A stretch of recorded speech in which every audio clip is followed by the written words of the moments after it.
Hi viewers, இன்றைக்கி நம்ம என்ன செய்ய போகிறோம்னா சிக்கன் 65 குருமாவும் சப்பாத்தியும் செய்ய போகிறோம். வாங்க போய் பார்க்கலாம். வெங்காயம் நல்லா வதக்கிக்கணும். வெங்காயம் நல்லா வதக்கினதுக்கப்புறம் கொத்தமல்லி தழை போட்டு நல்லா வதக்கி அதை நல்லா எண்ணெய் பிரிஞ்சு வர்ற அளவுக்கு வதக்கணும். வதங்கின பிறகு நம்ம தக்காளி அரைச்சி வச்சுருக்கோம். இஞ்சி பூண்டு பேஸ்ட் போட்டு அதை வதங்கினதுக்கப்புறம் மஞ்சத்தூள், மிளகாய்த்தூள், கரம் மசாலா தூள் போட்டு அதையும் கொஞ்சம் நல்லா எண்ணெயில் வதக்கி விட்டுட்டு நம்ம அரைச்சி வச்ச தக்காளியை அதை போட்டுக்கணும். தக்காளி கட் பண்ணக்கூடாது, அரைச்சி வச்சுக்கணும். அதுதான் நல்லா நமக்கு அந்த பேஸ்ட் மாதிரி கிடைக்கும். அதுக்கப்புறம் தேவையான அளவுக்கு உப்பு போட்டு அதை நல்லா வதக்கி நல்லா எண்ணெய் பிரிஞ்சு வர்ற அளவுக்கு நல்லா வதக்கணும். அப்புறம் நான் சிக்கன் 65 போட்டு வச்சுருக்கேன். ஆல்ரெடி போட்டு அதை கொஞ்சம் நல்லா கொத்து மாதிரி போட்டு வச்சுருக்கேன். அதையும் போடுவோம். 2 ஸ்பூன் மல்லித்தூள் போடணும்.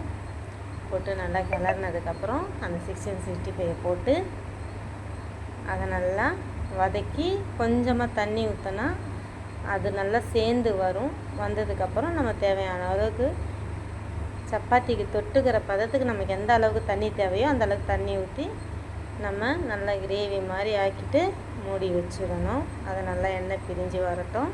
அது வரைக்கும் நம்ம மாவு பிசைஞ்சிக்கலாம். கோதுமை மாவு 1/2 கிலோ போட்டிருக்கேன்.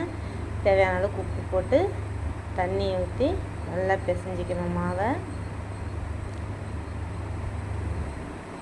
அதை பிசைஞ்சு அது ஒரு 10 நிமிஷம் ஊறட்டும்.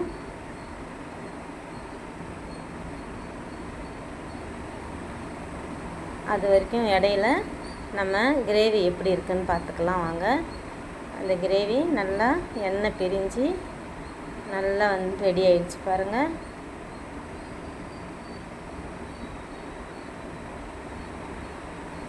நல்லா இந்த அளவுக்கு எண்ணெய் பிரிஞ்சு இந்த மாதிரி வந்ததுக்கப்புறம் நம்ம இறக்கிட்டு சப்பாத்தி போட்டுக்கலாம்.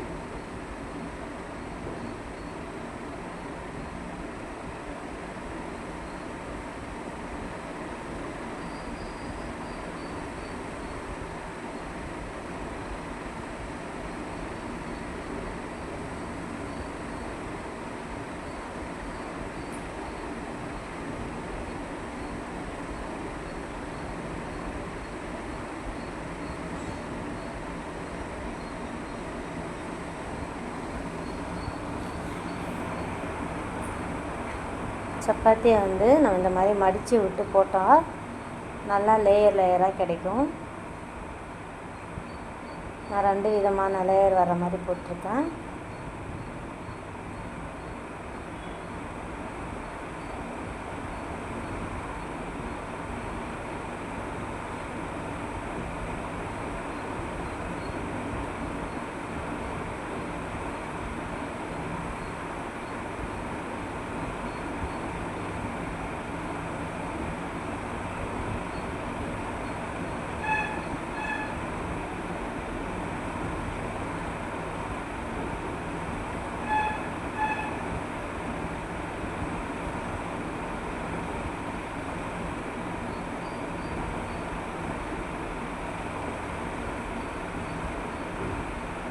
நம்ம அதே மாதிரி எல்லா சப்பாத்தியும் போட்டு எடுத்துக்குவோம்.